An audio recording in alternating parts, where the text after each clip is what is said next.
বাংলাদেশ পুনর্গঠনে কাজ করছে অন্তর্বর্তী সরকার। নিউ ইয়র্কে প্রবাসীদের সহযোগিতা চাইলেন প্রধান উপদেষ্টা, তুলে ধরলেন বিনিয়োগ বান্ধব পরিবেশ তৈরির পরিকল্পনা।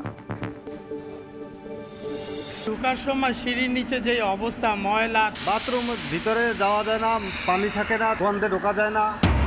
হাসপাতালে পরিচ্ছন্নতায় সরকার অর্থ ব্যয় করলেও হচ্ছে না লক্ষ্য পূরণ। এবার আউটসোর্সিংয়ে জনবল নিয়োগ নয়, সেবা নিশ্চিতে চুক্তি হবে প্রতিষ্ঠানের সঙ্গে, অনিয়ম কমার আশা। তহবিল সংকটে অক্টোবর থেকে কক্সবাজারে পর্যটকদের জন্য থাকছে না সিসেফ লাইফগার্ড। বেকার হওয়ার শঙ্কায় সংশ্লিষ্টরা, ঝুঁকি বাড়বে সাগরে নামা ভ্রমণ পিপাসুদের। সুনামগঞ্জে নিষিদ্ধ জালে নিধন হচ্ছে বিভিন্ন মাছের রেণু ও পোনা। দখল আর দূষণে অস্তিত্ব সংকটে দেশের অর্ধেক নদী। সুয়ারেজ ব্যবস্থাপনার অভাবে পলি জমে কমেছে নাব্য। এবং বেকারত্বে জর্জরিত বিশ্বের সবচেয়ে সুখী দেশ ফিনল্যান্ড, হার পৌঁছেছে 20 বছরে সর্বোচ্চ। অর্থনৈতিক মন্দা ও রুশ ইউক্রেন যুদ্ধের প্রভাব।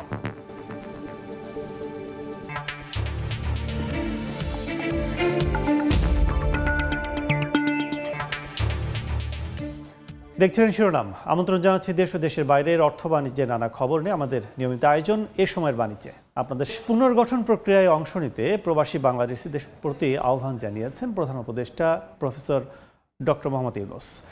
এর আরবি কানেক্ট ডে উপলক্ষে নিউ ইয়র্কে এক অনুষ্ঠানে সরকার প্রধান বলেন, প্রবাসীরা বাংলাদেশের অবিচ্ছেদ্য অংশ।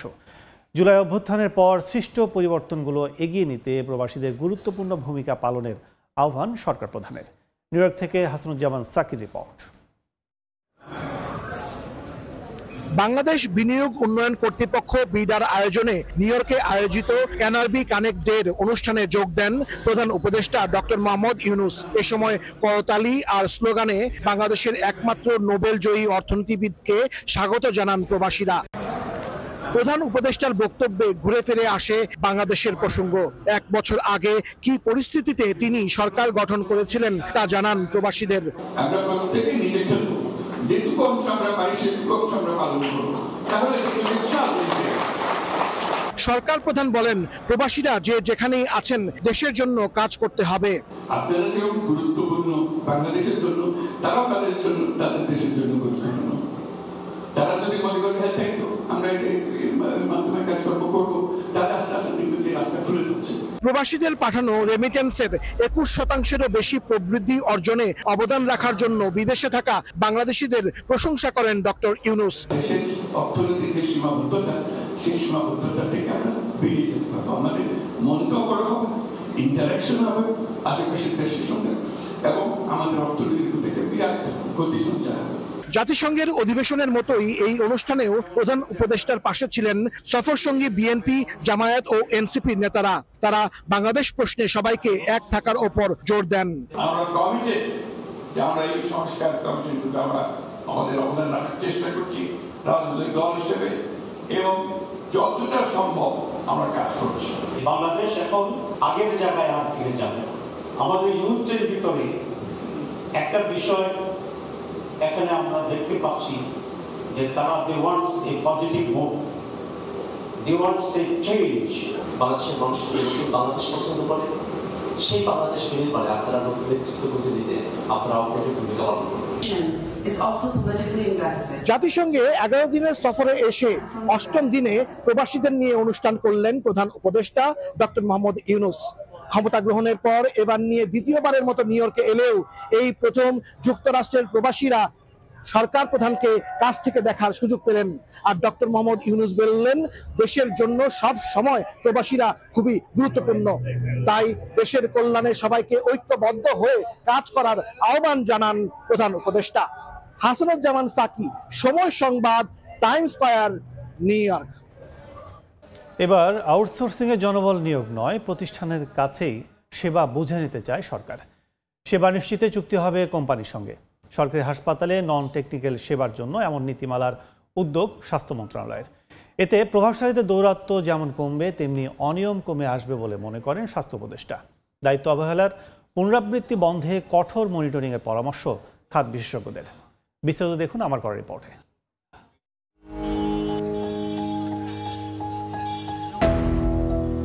রাজধানীর গুরুত্বপূর্ণ হাসপাতাল হলেও ভবনের নিচের পরিবেশ দেখে মনে হতেই পারে এটি পরিত্যক্ত কোনো ভবন। বলছি ঢাকা মেডিকেল কলেজ হাসপাতালের পেডিয়াট্রিক আইসিইউ ভবনের কথা, যেখানে প্রবেশ করতেই প্রায় প্রতিদিন মিলবে ময়লা সহ জমে থাকা পানির এমন দৃশ্য। শুধু ভবনের নিচে নয়, এমন অস্বস্তিকর পরিবেশের অভিযোগ রয়েছে বিভিন্ন ওয়ার্ড সংশ্লিষ্ট ওয়াশরুমের পরিচ্ছন্নতা নিয়েও, যা বেশিরভাগ সময় থাকে ব্যবহার অযোগ্য। ময়লা পানিতে আবর্জনা বাথরুম করা অবস্থা খারাপ, এই কারণে যাতায়াত করা যায় না। ওয়াশরুমে গেলে বাইরে যেতে হয়। বাথরুমের ভিতরে যাওয়া যায় না, পানি থাকে না, তারপরে বাথরুমের ভিতরে ময়লা, গন্ধে ঢোকা যায় না, এইটাই সবচেয়ে বেশি। আর বাইরে তো দেখেন, এই যে দেখছেন, ভিডিও করছেন, এই দেন ঢোকার সময় সিঁড়ির নিচে যে অবস্থা, ময়লা, তারপর সিঁড়িগুলো যে পরিষ্কার করে না, এত নোংরা, আমরা এটা দেখে মানসিকভাবে খুবই অস্বস্তি বোধ করি। যারা আমরা রোগী নিয়ে আসি ভুক্তভোগী, এর পরিবেশ যদি উন্নত হয় এটা তো ভালো। তথ্য বলছে ঢাকা মেডিকেল কলেজ হাসপাতাল পরিচ্ছন্ন রাখতে দৈনিক মজুরিতে কাজ করেন প্রায় 580 জন, আর অন্যান্য হাসপাতালে হয় আউটসোর্সিং এর মাধ্যমে। তবে সরকারের অর্থ ব্যয় হলেও বেশিরভাগ ক্ষেত্রেই হচ্ছে না সেবার লক্ষ্য পূরণ। একই সঙ্গে সরবরাহকৃত ক্লিনিং উপকরণ ব্যবহার না করারও অভিযোগ রয়েছে অনেক হাসপাতালে। এসব বিষয় আমলে নিয়ে এবার আউটসোর্সিং এ জনবল নিয়োগের পরিবর্তে প্রতিষ্ঠানের কাছেই সেবা বুঝে নিতে চায় সরকার। স্বাস্থ্য উপদেষ্টা জানান, এই ব্যবস্থাপনায় অসৎ কারবার কমে আসার পাশাপাশি বাড়বে সেবার মান। নতুন উদ্যোগ বাস্তবায়নে অর্থ মন্ত্রণালয়ের ছাড়পত্রের অপেক্ষায় স্বাস্থ্য মন্ত্রণালয়। ক্লিনিং সাইটে দেখা যায় আমরা যতই লোক নেই না কেন, ওই মানুষগুলো ওই কাজগুলো করে না। কিছু করে একবার হয়তো সকালবেলা করলো, সকালবেলা করার পর তার তো দ্বিতীয়বার করে না। আমরা এখন চাচ্ছি সেবা কেনার জন্য। আমি যদি সেবাটা কিনতে পারি, একদম সোজা কথায় যদি বলি, আমি আমার এতটা টয়লেট আছে, এই টয়লেট পরিষ্কার করতে হবে। এই কোনো কোম্পানিকে বলবো তুমি আমার মেশিন দিয়ে পরিষ্কার করবা নাকি তুমি জনবল দিয়ে করবে, এটা তোমার বিষয়। ক্লিনিং জিনিসগুলো কিনতে হচ্ছে না, মানুষগুলোকে কন্ট্রোল করার জন্য নতুন করে কিছু লোক নিয়োগ দিতে হচ্ছে না। তাদের লোকরা তারা যখন ড্রেস দিয়ে করবে, আমি সেই লোকটারে পয়েন্ট আউট করতে পারবো যে তোমার এই লোক আমার এখানে এই জিনিসটা করছে। জনবল কিংবা কোম্পানি পূর্ব অভিজ্ঞতাকে সামনে রেখে সেবা নিশ্চিত করতে শক্তভাবে জবাবদিহিতার কথা বলছেন খাত সংশ্লিষ্টরা। আমাদের পার্শ্ববর্তী দেশ নেপাল কিংবা ইন্ডিয়া, সেখানেও এই ব্যবস্থাটি আছে। যাদেরকে আপনি নিয়োগ করছেন সেই প্রক্রিয়াটি কিভাবে হচ্ছে এবং পরবর্তীতে তাদেরকে ঠিকভাবে মনিটরিং করা হচ্ছে কিনা, তাদের কোনো স্ট্যান্ডার্ড অপারেশন প্রসিডিউর আছে কিনা, সেবা গ্রহীতারা যখন কোনো ধরনের কমপ্লেইন করছেন সেটিকে সবসময় অ্যাড্রেস করা হচ্ছে কিনা, এই বিষয়গুলো কিন্তু খুবই গুরুত্বপূর্ণ। দীর্ঘ 1.5 দশক ধরে স্থায়ী জনবল নিয়োগের পরিবর্তে বেশিরভাগ দফতরে নিম্ন পদে নিযুক্ত রয়েছে আউটসোর্সিং জনবল। অভিযোগ রয়েছে, টেন্ডারের মাধ্যমে সরকারি প্রতিষ্ঠানে এসব জনবল নিয়োগ দেয় প্রভাবশালীদের কোম্পানি। কাজে নিযুক্ত হওয়ার পরই অনেকেই মাস ভিত্তিতে এই কাজ বিক্রি করেন অন্যের কাছে। এতে জবাবদিহিতার বাইরে থেকে যান সংশ্লিষ্ট ব্যক্তি। কাজল আব্দুল্লাহ, সময় সংবাদ, ঢাকা। দর্শক, প্রতিবেদনটি দেখলাম। এ নিয়ে আলোচনার জন্য আমাদের সঙ্গে স্টুডিওতে আছেন ঢাকা বিশ্ববিদ্যালয়ের স্বাস্থ্য অর্থনীতি ইনস্টিটিউটের অধ্যাপক ডক্টর সৈয়দ আব্দুল হামিদ। স্যার, আপনাকে এই সময় বাণিজ্যে স্বাগত। ধন্যবাদ। আমরা প্রতিবেদন দেখলাম, শুরুতে একটু জানতে চাচ্ছি যে সরকারের যে উদ্যোগ, এই উদ্যোগটা আপনি কিভাবে দেখছেন? দেখুন, সরকারের যে উদ্যোগটা ছিল আউটসোর্সিংয়ের, আগে যে পার্সন আউটসোর্সিং যেটা করা হতো সেটা কাজ করে নাই। সেই জন্য সরকার বিকল্প ভাবতেছে যে সার্ভিস আউটসোর্সিং দিয়ে কোনো কাজ হয় কিনা। কিন্তু এখানে প্রবলেম আছে, সেটা হচ্ছে আপনার রিপোর্টও যেটা এসেছে সেটা হচ্ছে যে কাজটা বুঝে নেওয়া, এবং সে বুঝে নেওয়ার জন্য যে স্ট্যান্ডার্ড একটা অপারেটিং প্রসিজার বা এসওপি থাকতে হবে যে আমি কাজটা কিসের ভিত্তিতে বুঝে নেব। দ্যাট মিনস এইটা আউটসোর্সিং যেখানে কাজ করে, এই সার্ভিস আউটসোর্সিং, সেখানে কেপিআই, কি পারফরমেন্স ইন্ডিকেটর বলে একটা কথা আছে, সেইটাকে জাজ করা, বুঝে নেওয়া এবং সেটাকে ঠিক করার উপরে কিন্তু নির্ভর করে যে এই পদ্ধতি কাজ করবে কিনা। এখানে যদি বলি তাহলে যে আউটসোর্সিং যে বাংলাদেশের স্বাস্থ্য খাতে কিন্তু অনেকগুলো পোস্টে হচ্ছে, শুধুমাত্র ক্লিনিং না, কিন্তু মানে পরিষ্কার পরিচ্ছন্ন না। এইটা যেরকম ওয়ার্ড বয় আছে, এটা এই টিকিট ক্লার্ক আছে, এটা নিরাপত্তা রক্ষী আছে, এটা ড্রাইভার আছে, এটা আয়া আছে, এটা কুক আছে, মশালসি আছে, ট্রলিম্যান আছে, অনেকগুলো কিন্তু পজিশনে আউটসোর্সিং নিয়োগ দেওয়া হচ্ছে। কোশ্চেন যেটা সেটা হচ্ছে যে এই প্রত্যেকটা জায়গার কি পারফরমেন্স ইন্ডিকেটরটা কী হবে। ক্লিনিংয়ে যেরকম সহজে হয়তো ফ্লোর দেখে বা সংশ্লিষ্ট যন্ত্রটা দেখেই বোঝা যাচ্ছে যে সেটা ক্লিন কিনা, অনেকটা দেখা যায়, হয়তো বোঝা যায়, কিন্তু অন্য ক্ষেত্রে একজন ওটি বয়, একজন ধরেন যে সিকিউরিটিতে যিনি আসেন, বা একজন মশালসি বা একজন কুক, তারটা কি করে বোঝা যাবে এবং কিভাবে নির্ধারণ করা হবে সেটার উপর কিন্তু, এবং সেটা মনিটর কে করবে, এটা ফ্যাসিলিটি ম্যানেজারের কতটুকু সেই সক্ষমতা আছে বা তার যে ম্যানেজারিয়াল ক্যাপাসিটি তার টিমের আছে সেটা কতটুকু কাজ করবে, এটার উপর কিন্তু ভবিষ্যতে বলে দিবে যে এটা আসলে কাজ করবে কিনা। এখন সরকার যেটা, যেহেতু আগের সিস্টেমটা কাজ করছে না, পার্সন আউটসোর্সিং, সেই জন্য সরকার হয়তো আউটসোর্সিংয়ের ভিতরেই থাকছে এবং বিকল্পটা চিন্তা করছে, কিন্তু সময় বলে দেবে যে আসলে এখান থেকে রেজাল্ট আসবে। সেক্ষেত্রে সরকার আসলে যে সংস্থাগুলো রয়েছে, ডিপার্টমেন্টগুলো রয়েছে, তাদের সমন্বয়টা কিভাবে করবে? আপনি যেটা বলছেন যে সংকটটা থেকেই যাবে, সেটা কিভাবে, গ্যাপটা ফিল আপ করবে কিভাবে? দেখুন, এই আউটসোর্সিং নীতিমালা বাস্তবায়ন করার জন্য যে ইকোসিস্টেমটা লাগে, সেই ইকোসিস্টেমটা আমাদের দেশে আছে কিনা সেটা বুঝতে হবে। কারণ যে ফার্মকে আউটসোর্সিং দেওয়া হবে সেই ফার্মটা আসলে কতটুকু সঠিকভাবে সেই ফার্মটাকে দেওয়া হচ্ছে, দ্যাট মিনস সেটা একটা যোগ্য ফার্ম কিনা। তারপরে সে যাদেরকে আউটসোর্সিং স্টাফ হিসেবে এই সমস্ত কাজে ব্যয় করবে তাদের সাথে নেগোসিয়েশনের উপরে অনেক ক্ষেত্রে দেখা যায়, আমরা আগেও দেখেছি যে বেতনটা সরকার থেকে দেওয়া হচ্ছে সেই বেতনটা কিন্তু সে পায় না, এবং এই আউটসোর্সিংয়ের ক্ষেত্রেও কিন্তু অনেকে ঘুষ দিয়ে কিন্তু আউটসোর্সিং চাকরিটা পায়। তার মানে এই বিষয়গুলো কিন্তু আছে যে যাকে অনেক সময় আমরা দেখেছি যে 3 লেয়ার আউটসোর্সিং করা হচ্ছে, দ্যাট মিনস ফার্ম একজনকে আউটসোর্সিং করছে, সে আরেকজনকে আউটসোর্সিং করে এবং সে আবার আরেকজনকে আউটসোর্সিং করছে, এরকম 3 লেয়ারে সে সর্বশেষ লেয়ার যে আসলে কাজটা করছে সে বেতন পাচ্ছে 3-4-5 হাজার টাকা। তাহলে সে কতটুকু কাজটা এখানে বুঝে নেবে সেটার উপরে। আমরা আপনার রিপোর্টে যেটা দেখছেন যে অন্য দেশে আউটসোর্সিং কাজ করে, কিন্তু হচ্ছে যে আমাদের দেশের ইকোসিস্টেমে আমাদের যা স্বভাব চরিত্র, আমাদের যা অভ্যাস, সেটা কতটুকু কাজ করবে সেটা বুঝে কিন্তু আমাদেরকে পদ্ধতি নিতে হবে। আমার মনে হয় সেটা হয়তো সংশ্লিষ্টরা চিন্তা করেছেন, বাট আমি আবারও বলবো আশঙ্কা আছে, বাট সময় বলে দিবে যে আসলে এটা কাজ করবে কিনা। কিন্তু আমি আর বিকল্প ভাবতে চাই, আসলে হসপিটালে আউটসোর্সিং লো স্টাফ নিয়োগ না দেওয়াই ভালো। এই কারণেই ভালো, সেটা হলো hospital is a very sensitive জায়গা, যেখানে আউটসোর্সিং হোক আর স্টাফ হোক যেটাই হোক, তাদের যে নিজস্ব যে হাইজিন মেনটেনের উপর কিন্তু রোগীর সেফটি সিকিউরিটি অনেকটা নির্ভর করে। তাহলে সেই ক্ষেত্রে যদি বারবার নতুন লোক হসপিটালে ঢোকে এবং সেখানে দেখা যাচ্ছে যে সেখানে যন্ত্রপাতি আছে, সেখানে রোগীর জিনিসপত্র আছে এবং সেখানে অনেক ফিমেল কলিগ আছে, ডাক্তাররা কিন্তু এখন অনেকেই ফিমেল, নার্সরা তো ফিমেলই, তাহলে তাদের যে মানে সেফটি এবং সিকিউরিটি সেই বিষয়গুলো কিন্তু মাথায় রাখা উচিত। আমাদের দেশের স্বভাব চরিত্রে কিন্তু সেই জায়গাটা ঠিক রাখা কঠিন। আমি সেই জন্য সবসময় বলে আসছি যে আউটসোর্সিং বাংলাদেশের জন্য কোনো সলিউশন না। এইটা সলিউশন বিশেষ করে যে আমাদের এই পোস্টগুলোতে ফিক্সড নিয়োগ দিতে হবে এবং তারা 2-3 বছর পরই স্মল এরিয়ার ভিতরে কিন্তু তাদের পোস্টিং হবে এবং পোস্টিংটা আগের থেকে ডিফাইন থাকবে। 2 বছর হলে সে পাশের উপজেলাতে যাবে বা পাশের ডিস্ট্রিক্টে যাবে। সো স্মল এরিয়ার ভিতরে যদি এটা হয় তাহলে কাজ করবে। আমি স্টিল আশঙ্কা প্রকাশ করছি যে এই মেকানিজমটা কাজ করবে, বাট আমি সময় বলে দেবে যে আসলে কতটুকু। দীর্ঘ একটা অচল অবস্থা ছিল, নানা অনিয়ম, অনেক কিছুর এখানে মানে অনেক কিছুর অভিযোগ রয়েছে স্বাস্থ্য খাতে। 1 বছরের সরকার, অন্তর্বর্তী সরকার কতটুকু পরিবর্তন দেখছেন এবং প্রত্যাশা কেমন ছিল? সরকার কতগুলো কাজ করেছে সেটা হচ্ছে যে আমাদের ধরেন যে আমাদের একটা সেক্টর প্রোগ্রাম ছিল, আমরা যেটা বলতাম স্বাস্থ্য খাতের যে health population nutrition sector programme, এটা 1998 সাল থেকে চলে আসছিল। 4টা সেক্টর প্রোগ্রাম 2024 সালে 30 জুনে শেষ হয়েছে।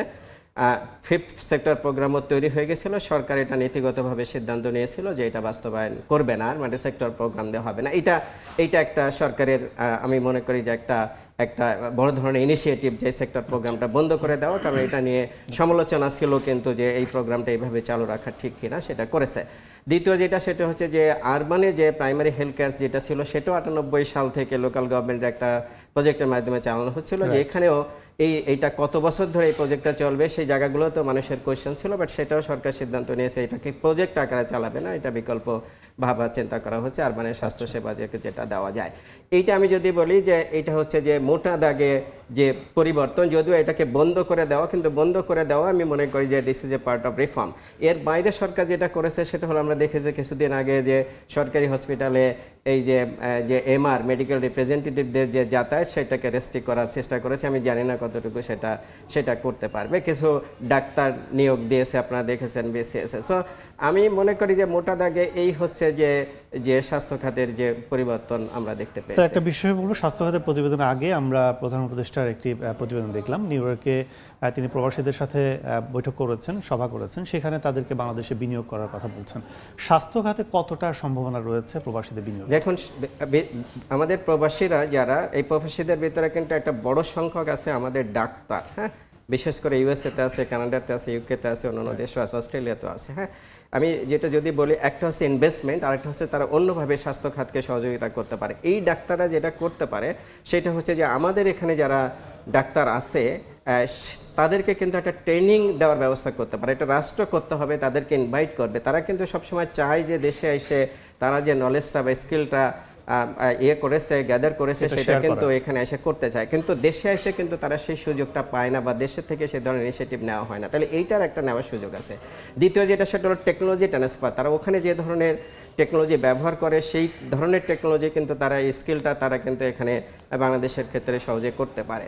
3 নম্বরে যেটা, সেটা হচ্ছে তারা ইনভেস্ট করতে পারে, সেটাকে ডাক্তার নন ডাক্তার মিলে এখানে আমাদের দেশের যে হসপিটালগুলো আছে সেই হসপিটাল ইনভেস্ট করতে পারে, তারা নিজেরা একত্রিত হয়ে কিন্তু এখানে হসপিটাল রান করতে পারে। সো সুযোগ আছে। ইন্ডিয়া কিন্তু এই সুযোগটা নিচ্ছে যে তাদের যারা প্রবাসী আছে তারা কিন্তু দেশে এসে তারা এই সেবাগুলো দিচ্ছে, তারা হসপিটাল চালাচ্ছে, তারা ট্রেনিং দিচ্ছে, তাদের স্কিলটা কিন্তু দেশের কাজে লাগছে। এবং ইন্ডিয়া সরকার কিন্তু বা ইন্ডিয়া রাষ্ট্রটা কিন্তু সেই সুযোগটা প্রবাসীদের করে দিয়েছে। কিন্তু দুর্ভাগ্যের বিষয় যেটা, সেটা হচ্ছে যে আমাদের এখানে অনেকেই কিন্তু আশা নিয়ে আসেন, 2-4 মাস ঘোরাঘুরি করে তারা কিন্তু বেশ মন খারাপ করে চলে যায়, দেশের জন্য কিছু করতে পারলাম না। তো এই জায়গায় সুযোগ আছে। এখানে সুযোগ সৃষ্টি এবং বাধা কোথায়, কি মনে করছেন? এখানে সুযোগ সৃষ্টির বিষয় যেটা আসলে যেটা, সেটা হলো যে আমরা জনগণ মানে আমাদের যেটা হচ্ছে যে ভালো জিনিসটা তো আমরা সাধারণত সহজেই অ্যাকসেপ্ট করতে চাই না আর কি। তো সেই জায়গাটাতে ধরেন যে কেউ বিদেশ থেকে এটা আসলো ভালো কিছু করতে, দেখা যাচ্ছে যে এখানকার প্রথমে যেটা হয় সেটা হচ্ছে যে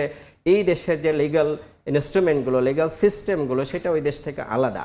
সো এখানকার লিগ্যাল সিস্টেমে আপনি ধরেন যে একটা হসপিটালে যদি অনুমোদন পেতে হয়, তাহলে এটা 17-18টা ডিপার্টমেন্টের আলাদা আলাদা যে অনুমোদন লাগতেছে, এবং প্রত্যেকটার পেছনে এমনি হবে না, সেখানে ব্রাইবিংয়ের বিষয় আছে, টাইম ক্ষেপণের বিষয় আছে। তো সেই কালচারে তো তারা যেখানে থাকে সেই কালচারটা সেখানে নাই। সো এই রকমের লিখিত অলিখিত নানা রকমের ব্যারিয়ার আছে, দৃশ্যমান অদৃশ্যমান, সেগুলো তাদেরকে আসলে ডিসকারেজ করে।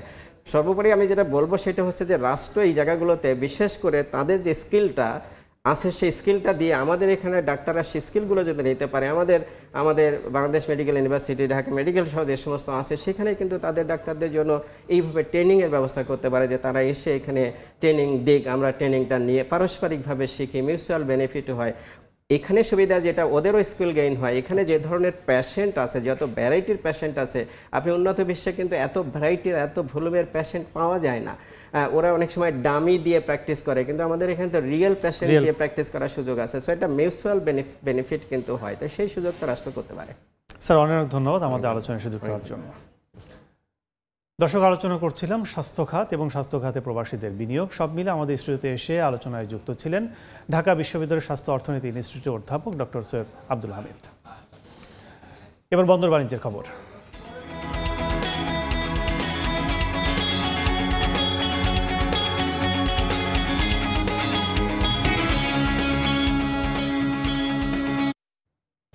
শারদীয় দুর্গাপূজা উপলক্ষে 6 দিন আমদানি রফতানি কার্যক্রম বন্ধ থাকবে সাতক্ষীরার ভোমরা, দিনাজপুরের হিলি সহ অন্যান্য স্থলবন্দরে। তবে ইমিগ্রেশনে স্বাভাবিক থাকবে পাসপোর্টধারী যাত্রী পারাপার। ভারতের গোজাডাঙ্গা সিএনএফ ওয়েলফেয়ার কার্গো অ্যাসোসিয়েশনে পাঠানো একটি চিঠি ও 2 দেশের সিএনএফ এজেন্ট অ্যাসোসিয়েশনের মাধ্যমে বিষয়টি নিশ্চিত করা হয়।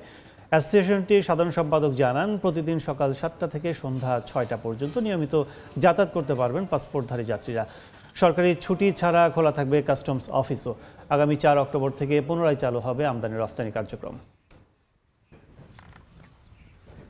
তহবিল সংকটের কারণে কক্সবাজার সমুদ্র সৈকতে পর্যটকদের প্রাণ রক্ষায় নিয়োজিত বেসরকারি প্রতিষ্ঠান সি সেফ লাইফগার্ডের সেবা কার্যক্রম বন্ধ হয়ে যাচ্ছে 30 সেপ্টেম্বর। ফলে 1 অক্টোবর থেকে সমুদ্রে গোসলে নামা পর্যটকদের ঝুঁকি বাড়বে।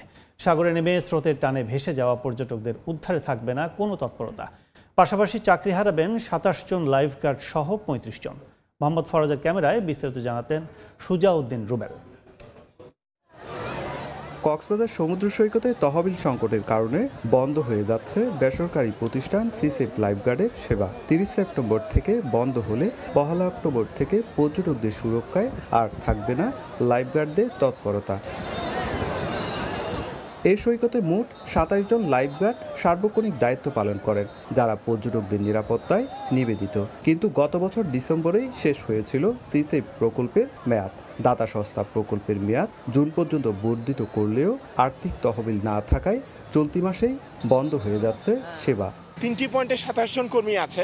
এই 3টি পয়েন্ট থেকেও যদি লাইফগার্ড সেবা চলে যায় তাহলে একেবারেই নিরাপত্তাহীনতায় থাকবে এবং প্রতিদিন হয়তো সমুদ্র ডুবিটা হতে থাকবে। যতদিন পর্যন্ত দীর্ঘমেয়াদী পরিকল্পনা আসবে না, এটি যতদিন পর্যন্ত ফান্ডিং নিশ্চিত হবে না, ততদিন পর্যন্ত কিন্তু এরকম একটি সংখ্যা রয়ে যাবে। আগামী মাস থেকে শুরু হচ্ছে পর্যটন মৌসুম, কিন্তু সেবার অভাবে স্রোতে ভেসে যাওয়া পর্যটকদের উদ্ধার কার্যক্রম বন্ধ হয়ে গেলে বাড়বে ঝুঁকি, বলছে ভ্রমণ পিপাসুরা। ঘুরতে এসে তো বিচে নামাই হয়, তো নামার পর যদি আমাদের লাইফ রিস্ক থাকে তাহলে তো অনেক মানুষ নামবে না। বিপদ হলে যদি লাইফগার্ড নাই থাকে তাহলে তো দেখা যাবে তার নির্ঘাত মৃত্যু। সরকারের নিজ উদ্যোগে বেশি বেশি লাইফগার্ড দেওয়া উচিত। তবে পর্যটন ব্যবসায়ীদের দাবি, পর্যটন মন্ত্রণালয় থেকে শুরু করে জেলা প্রশাসন সহ পর্যটন সংশ্লিষ্ট সকলের সমন্বয়ে এই সংকট নিরসন করা প্রয়োজন। সরকারিভাবে যত দ্রুত সময়ের মধ্যে দেওয়া যায় লাইফগার্ড, প্রশিক্ষিত লাইফগার্ড, ডুবুরি এবং নেটিং সহ পর্যটক যারা ঘুরতে আসে বিচে যাদের জীবন রক্ষার জন্য কর্মী নিয়োগ দেওয়া হয়, এটা আরও বেশি ভালো হবে। 2014 সাল থেকে রয়্যাল ন্যাশনাল লাইফবোট ইনস্টিটিউটের অর্থায়নে সিসেফ লাইফগার্ড কর্মীরা 824 জন পর্যটককে বাঁচিয়েছেন। তবে গত দশকে 68 জন স্রোতের টানে প্রাণ হারিয়েছেন। সুজাউদ্দিন রুবেল, সময় সংবাদ, কক্সবাজার। সিন্ডিকেটের টাকা পরিশোধের পরও মালয়েশিয়া যেতে না পারায় রাজধানীর কারওয়ান বাজারে ব্লকেট কর্মসূচি পালন করছেন শ্রমিকরা। এই মুহূর্তে সেখানে আছেন রিপোর্টার ওয়ালিউল সাকিব, সরাসরি যাচ্ছে তার কাছে।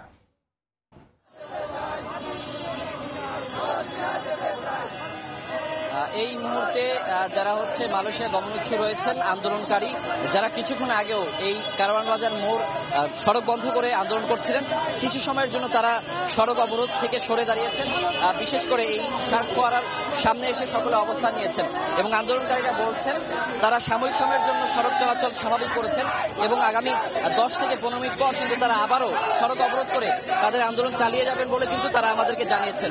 এবং আমি একটু জানিয়ে রাখি যে সকাল ঠিক 10টা থেকে কিন্তু 10টার দিক থেকে এখানে মালয়েশিয়া গমনোচ্ছু যারা রয়েছেন এরকম অসংখ্য মানুষ এখানে এসেছেন কারওয়ান বাজার মোড়ে এবং এসে তারা হচ্ছে চারিদিকের যে সকল গাড়িগুলো চলাচল বন্ধ করে দেয় এবং সড়কে অবস্থান নিয়ে তাদের দাবিতে তারা হচ্ছে আন্দোলন করা শুরু করে। তো তাদের যে মূল দাবি রয়েছে সেটি হচ্ছে যে তারা বলছেন যে কোনোভাবেই হোক তাদের মালয়েশিয়া যাওয়ার ব্যবস্থা করে দিতে হবে এবং তারা বলছেন যে তাদের ভিসা প্রক্রিয়া সকল কিছু সম্পূর্ণ হওয়ার পরেও তারা কোনোভাবেই মালয়েশিয়া যেতে পারছেন না। প্রথমত তারা বলছেন যে টিকিট সিন্ডিকেট নিয়ে টিকিট সংকটের কারণে তারা অনেকেই প্রায় 2 বছর কিংবা তার বেশি সময় ধরে অপেক্ষা করছেন। তো তাদের ভিসার মেয়াদও অনেকের পার হয়ে গেছে কিন্তু তাদেরকে এজেন্সি পাঠাতে পারেনি। পরবর্তীতে সরকারের পক্ষ থেকে যখন তারা সরকারের সঙ্গে যোগাযোগ করেন, সরকারের পক্ষ থেকে কিন্তু কয়েক দফায় তাদেরকে আশ্বাস দেওয়া হয়েছে বলেও কিন্তু তারা আমাদেরকে জানিয়েছেন এবং তারা বলছেন যে সর্বশেষ সরকারের আশ্বাসের পরবর্তী সময়ে তাদেরকে কিন্তু বিশেষ ট্রেনিং এর ব্যবস্থা করা হয়েছে।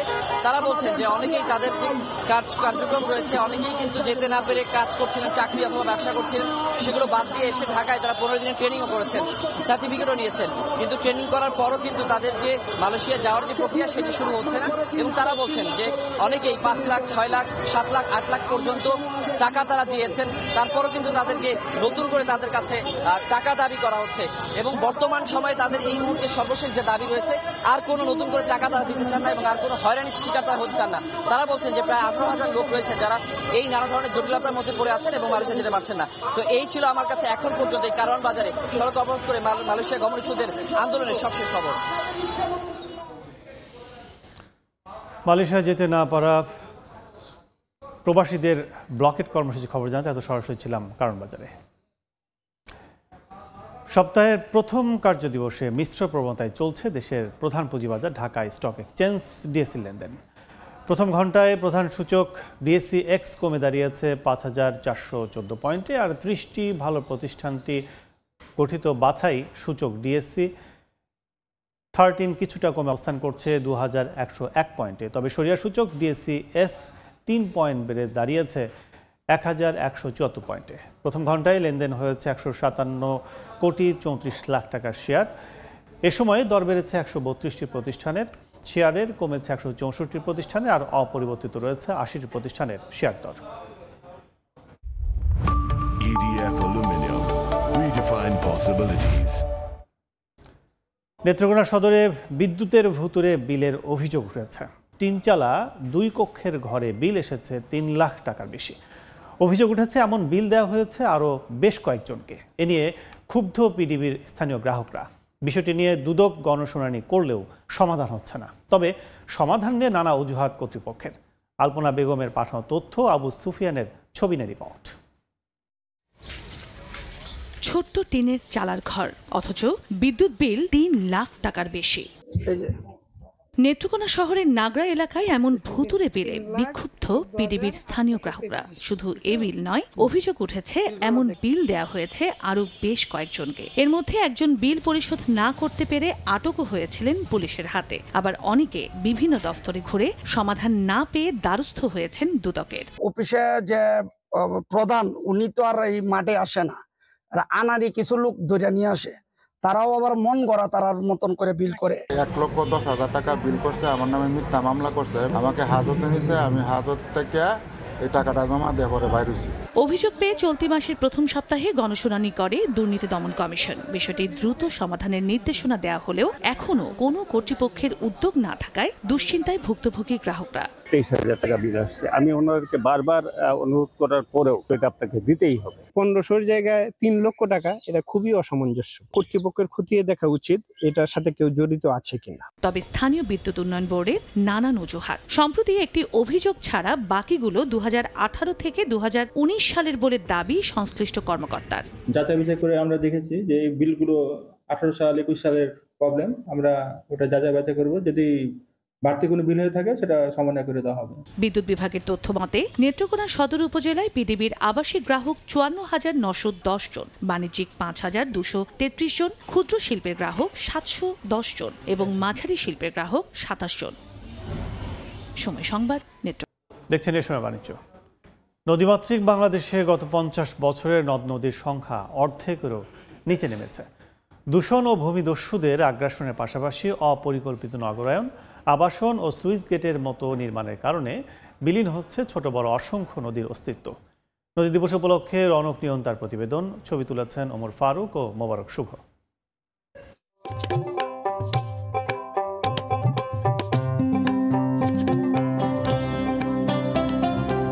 নদীগুলোকে বাঁচিয়ে রাখাই এখন আমাদের সবচেয়ে বড় চ্যালেঞ্জ। শান্ত দুপুর, দূরে নৌকার সারি, শ্বাস আটকে দিনের পর দিন নদী হারাচ্ছে তার রূপ। শতাব্দী ধরে ঢাকার জীবন, সংস্কৃতি, ব্যবসা বাণিজ্য সবকিছুর কেন্দ্র ছিল এই নদী। কিন্তু নগরায়ন, শিল্প বর্জ্য আর অবহেলায় একসময়ের জৌল সাজ যেন কেবলই দূষণের প্রতীক। এখন দখলের উপর দখল চলছে। কোথাও পানি হয়েছে কৃষ্ণবর্ণ, ঘোলা ও দুর্গন্ধময়, আবার কোথাও যাচ্ছে অসংখ্য ডুবোচর, ভরাট হয়ে যাচ্ছে নদীর তলদেশ। সিটি কর্পোরেশনের থেকে ময়লা আনাইলে অত ময়লা আসে না। পেছনে যে সারি সারি নির্মাণাধীন ভবন এবং কাশবন দেখতে পাচ্ছেন, বিগত 1 দশক আগেও কিন্তু এগুলো ছিল নদী। নদী ভরাট এবং দখলের কারণে দিন দিন প্রশস্ততা হারাচ্ছে এই নদীগুলো। প্রভাব খাটিয়ে বছরের পর বছর দখল করে নদীর সীমানার ভেতর তৈরি করা হয়েছে আবাসন প্রকল্প। তীরবর্তী এলাকায় গড়ে উঠেছে এমন শত শত জমি কেনার প্রতিষ্ঠান। নদী শুকিয়ে হয়েছে খাল, খাল শুকিয়ে নর্দমা, পরিণাম জলাবদ্ধতা। সবাই বাড়িঘর করতেছে, যে যাবার দখল করতেছে। পরিবেশবিদরা বলছেন ঢাকার চারপাশ দিয়ে বয়ে যাওয়া 5 নদী সিএস দাগ অনুযায়ী সংরক্ষণ ও উদ্ধার করার জন্য হাইকোর্ট নির্দেশ দিলেও তা বাস্তবায়ন না হওয়ায় নদীর এই দশা। সিটি কর্পোরেশনের ডাম্পিং সাইট হিসেবে নদীর তীরকে ব্যবহার করা হয় প্রথমে। সেই ডাম্পিং সাইটের পাশে পরবর্তীতে কোনো রাজনৈতিক, সামাজিক, সাংস্কৃতিক, ধর্মীয় প্রতিষ্ঠানের সাইনবোর্ড দিয়ে তাদের একটি অফিস হতে দেখা যায়। জলাধার আইন প্রয়োগের অভাবে পিলার স্থাপনের পরের অংশগুলো ভরাট করছে অসাধু আবাসন ব্যবসায়ীরা। জলাধার আইন বলেন বা নিচু জমি ভরাট করার ক্ষেত্রে শ্রেণী পরিবর্তনের আইন বলেন, সেই আইনগুলোকে কিন্তু সংশ্লিষ্ট সংস্থাকে সেটা যথাযথভাবে প্রয়োগ করতে হবে। পরিবেশ উপদেষ্টা বলেছেন ঢাকার 4টি নদী সহ সারা দেশের 20টি নদী রক্ষা প্রকল্পের কাজ চলমান। প্রসেস আছে, ওটা এক্সস্ট করতে যেতে হবে। তারা যদি অনুমোদন দিয়ে দেয় তাহলে আপনি বলতে পারেন যে 20টা নদীর কাজ, যদি সকল অনুমোদন সময় মতো পাওয়া যায়, আশা করি শুরু করা যাবে। বিআইডব্লিউটিএ আরও বলছে বুড়িগঙ্গার শীতলক্ষার প্লাস্টিক বর্জ্য অপসারণে আগামী ডিসেম্বরে নামানো হবে গ্র্যাব ট্রেজার। তবে বড় চ্যালেঞ্জ ময়লা ডিসপোজাল, যাতে দরকার সিটি কর্পোরেশনের সহায়তা। নদী দখল ও দূষণ মুক্ত রাখতে না পারলে এবং নদীর নাব্যতা ঠিক না থাকলে যেমন ব্যাহত হবে ফসল উৎপাদন, ঠিক তেমনি মারাত্মক প্রভাব পড়বে দেশের জীব ও বৈচিত্র্যের উপর। আর তাই দীর্ঘমেয়াদী পরিকল্পনায় নিশ্চিহ্ন হওয়া নদীগুলোতে ফেরাতে হবে প্রবাহ, কারণ নদী বাঁচলে বাঁচবে দেশ। রৌনকপ্রিয়ন্তা, সময় সংবাদ, ঢাকা। সুনামগঞ্জের হাওরে মাছ ধরা হচ্ছে বিভিন্ন নিষিদ্ধ জাল দিয়ে। এতে বড় মাছের সঙ্গে নিধন হচ্ছে বিভিন্ন মাছের রেণু ও পোনা।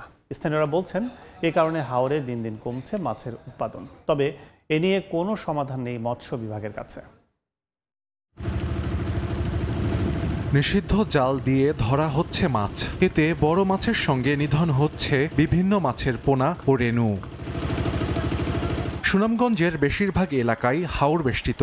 জেলার বাজারে একসময় উন্মুক্ত জলাশয়ের মাছের সরবরাহ ছিল বেশি। স্থানীয়রা বলছেন নিষিদ্ধ জাল দিয়ে হাওরে মাছ ধরায় দিন দিন কমছে উৎপাদন। এ নিয়ে কোনো ব্যবস্থা না নেয়ায় থামছে না পোনা ও রেণু নিধন। পোনাগুলা সব তারা মাইরা বাসায় বাসায় দেয়, কারণ পোনাগুলা কেউ খায় না। ক্ষতি হয়েছে দেশে মাছ নাই, আমরা এখন মাছ মারতে পারি না। রাত্রেবেলা শুরু হয় এটা, আমরা রাত্রেবেলা ধরছি আইয়া জাল প্রতিবাদ করি, তেমন এরা আমরা মাইল লাগি যায়। আইনি ব্যবস্থা তো নেয় না প্রশাসন, এগুলা দেখে আইনি ব্যবস্থা নেওয়ার খুব জরুরি দরকার, নাইলে দেশি মাছ থাকতো না আমরা। তবে সমাধান নেই মৎস্য বিভাগের, শুধু স্থানীয়দের মাঝে সচেতনতা সৃষ্টির আশ্বাস সংশ্লিষ্ট কর্মকর্তার। সচেতনতা প্রোগ্রাম চলবে, মানুষকে সচেতন করা, মানুষের মাছ ধরার ক্ষেত্রে, এবং যারা ভোক্তাদের মধ্যেও আমরা এই সচেতনতা চালাবো। মৎস্য বিভাগের তথ্য মতে সুনামগঞ্জের হাওরে নিষিদ্ধ উপকরণ দিয়ে মাছ ধরায় 350 প্রজাতির মিঠা পানির মাছের মধ্যে 64টি হুমকিতে, 39টি বিপন্ন এবং 25 প্রজাতির মাছ বিলুপ্ত হয়েছে। সময় সংবাদ, সুনামগঞ্জ।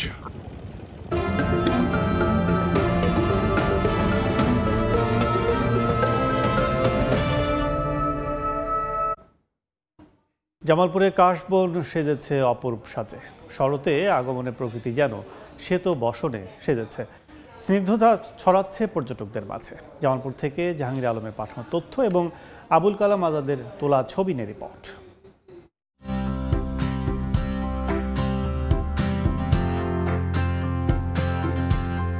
বিস্তীর্ণ প্রান্তর জুড়ে ফুটেছে সফেদ কাশফুল, সাদা মেঘের দখলে আকাশ। পাশেই বয়ে চলছে ব্রহ্মপুত্র নদ, সব মিলিয়ে অপরূপ প্রকৃতি। এ দৃশ্যের দেখা মিলবে জামালপুর শহরের নাওভাঙা চরে। প্রকৃতির এই স্নিগ্ধতা দেখতে প্রতিদিনই সকাল থেকে সন্ধ্যা পর্যন্ত ভিড় থাকে নানা বয়সী পর্যটকের। কেউ ফ্রেমে বন্দি করছেন নিজেকে, কেউ আবার প্রিয়জনের সঙ্গে মেতেছেন খোশ গল্পে। শুভ্র সাদার মায়ায় সময় উপভোগে ব্যস্ত আগতরা। শরৎকালের কাশফুলের সাদা রংটা আমাদের মনে অনেক প্রশান্তি এনে দেয়, মানে কাশফুল দেখলে অন্যরকম ভালো লাগা কাজ করে। দূষণ থেকে এই জায়গাটা আসলে মনে করেন একদম ফ্রেশ আবহাওয়া। পরিবেশটা অনেক সুন্দর, অনেক দূর দূরান্ত থেকে অনেক লোক ঘুরতে আসছে। সারা বছর অপেক্ষা করি কখন এই সময়টা আসবে, আমরা একটু ঘুরতে যাব। জামালপুর শহর থেকে মাত্র 1 কিলোমিটার দূরেই নাওভাঙা চর। সময় সংবাদ, জামালপুর। শিল্প, ব্যবসা বাণিজ্য, অর্থনীতিতে অসামান্য অবদানের জন্য বছরের সেরা ব্যবসা উদ্যোক্তা প্রতিষ্ঠানের সম্মাননা পেল টেক জায়ান্ট ওয়ালটন। সম্প্রতি রাজধানীর একটি হোটেলে বাংলাদেশ বিজনেস অ্যাওয়ার্ড এর 23তম আসরে ওয়ালটনকে সম্মাননা দেয় বহুজাতিক কুরিয়ার প্রতিষ্ঠান DHL ও ইংরেজি দৈনিক দ্য ডেইলি স্টার।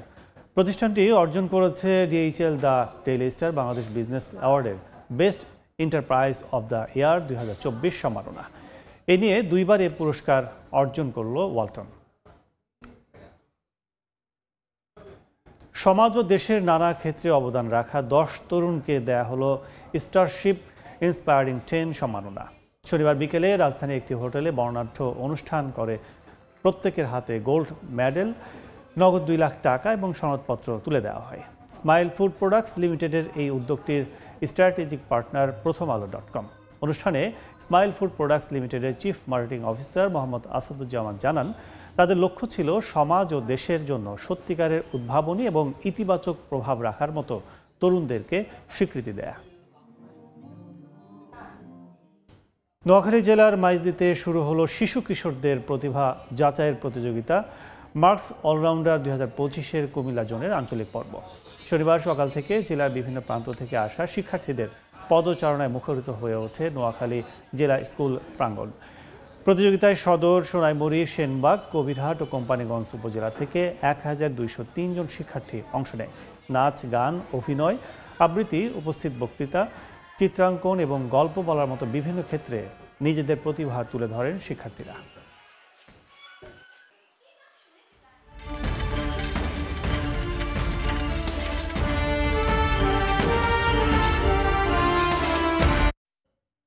বিশ্ববাজারে বেড়েছে অপরিশোধিত তেলের দাম, ঊর্ধ্বমুখী কয়লা, ইথানলের দামও। তবে দাম কমেছে প্রাকৃতিক গ্যাসের। ডোনাল্ড ট্রাম্পের পাল্টা শুল্ক নীতি, ভূ রাজনীতি অস্থিরতা ও বিভিন্ন দেশের যুদ্ধ পরিস্থিতির কারণেই জ্বালানির দাম বাড়ছে বলে জানিয়েছে মার্কিন পরামর্শক প্রতিষ্ঠান ট্রেডিং ইকোনমিক্স। বিশ্ববাজারে বেড়েছে WTI ক্রুড অয়েলের দাম। রোববার সকালে 0.32% দাম বেড়ে বিক্রি হচ্ছে ব্যারেল প্রতি $65.19। দাম বেড়েছে ব্রেড অয়েলেরও। একদিনে $0.25 দাম বেড়ে বিক্রি হচ্ছে ব্যারেল প্রতি $69.67। গত সপ্তাহ থেকে ঊর্ধ্বমুখী থাকা গ্যাসোলিনও বিক্রি হচ্ছে বাড়তি দামে। রোববার গ্যালন প্রতি গ্যাসোলিন বিক্রি হচ্ছে প্রায় $2। আরেক জ্বালানি কয়লার দামও ঊর্ধ্বমুখী। প্রতি টন $1.35 বেড়ে বিক্রি হচ্ছে $106.40। তবে কমতির দিকে রয়েছে প্রাকৃতিক গ্যাসের দাম। 0.56% দাম কমে বিক্রি হচ্ছে MMBTU প্রতি $3.17। পরামর্শক প্রতিষ্ঠান ট্রেডিং ইকোনমিক্সের মতে ভূ রাজনৈতিক অস্থিরতা, বিভিন্ন দেশের যুদ্ধ পরিস্থিতি সহ নানা কারণে বেড়ে যাচ্ছে জ্বালানির দাম। সাইফুল ইসলাম, সময় সংবাদ। দেখছেন এ সময় বাণিজ্য। বেকারত্বে জর্জরিত বিশ্বের সবচেয়ে সুখী দেশ ফিনল্যান্ড। উত্তর ইউরোপের অন্যতম সমৃদ্ধ এই দেশটিতে 20 বছরের মধ্যে বেকারত্বের হার পৌঁছেছে সর্বোচ্চ পর্যায়ে। ইউরোপের দ্বিতীয় সর্বোচ্চ বেকারত্ব এখানে। সামাজিক নিরাপত্তা ও সুবিধা এবং তুলনামূলক সহজ অভিবাসন নীতির কারণে অনেকেই পাড়ি জমান উত্তর ইউরোপের দেশ ফিনল্যান্ডে। এছাড়া টানা 8 বছর বিশ্বের সবচেয়ে সুখী দেশের তকমা তো আছেই, তবে এবার সবকিছু আড়ালে গেছে। দিনে দিনে বেকারত্ব বেড়েই চলেছে ফিনল্যান্ডে। সাম্প্রতিক সময়ে যারা ফিনল্যান্ডে এসেছেন সবচেয়ে বেশি বিপাকে পড়েছেন তারা। স্ট্যাটিস্টিক্স ফিনল্যান্ডের সবশেষ তথ্য চমকে দেবে যে কাউকেই।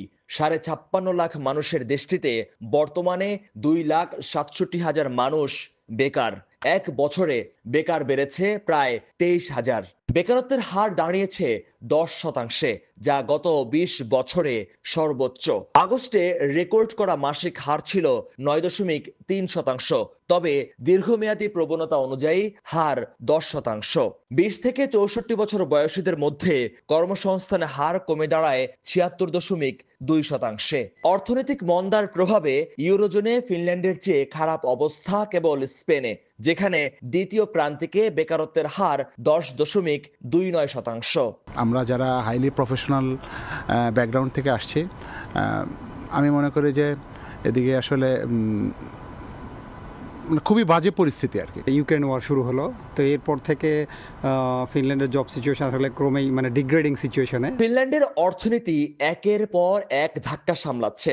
রাশিয়া ইউক্রেন যুদ্ধে ইউক্রেনকে সমর্থন দেয়ায় রাশিয়ার সঙ্গে বাণিজ্য বন্ধ হয়ে যায় ফিনল্যান্ডের।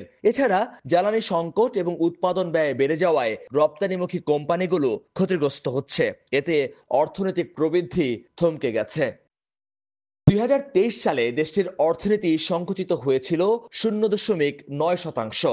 2024 সালে অল্প বাড়লেও চলতি বছরে প্রবৃদ্ধি হবে কেবল 1%। অর্থ মন্ত্রণালয়ের হিসেবে এবছর বাজেট ঘাটতি জিডিপির 4.3% পৌঁছাবে, যা ইইউর সর্বোচ্চ সীমা 3%-এর চেয়েও অনেক বেশি।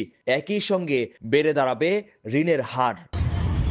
এরই মধ্যে দেশটির 3 দলীয় ডানপন্থী জোট সরকার মিতব্যয়ী নীতির পদক্ষেপ নিয়েছে, যেখানে সরকারি খরচ কমানো এবং ব্যয় সংকোচনকে প্রাধান্য দেওয়া হয়েছে। কমানো হবে সোশ্যাল বেনিফিটও।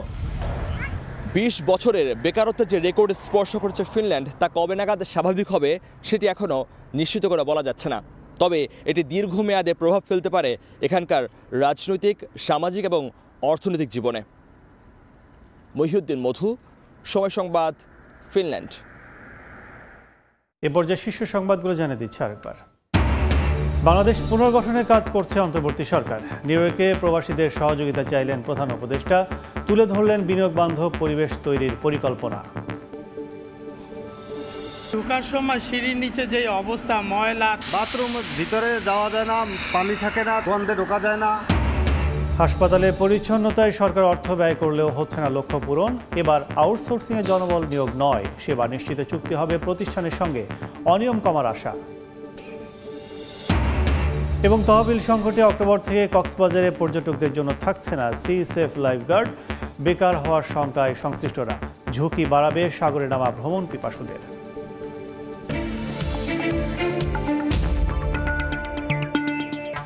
এই ছিল এ সময় বাণিজ্যে। সময় সংবাদের সঙ্গে থাকবেন সাজিয়া তাসলিম। ধন্যবাদ। সময় সংবাদ নিয়ে ফিরছি কিছুক্ষণ পর, সঙ্গে থাকুন সময়ে।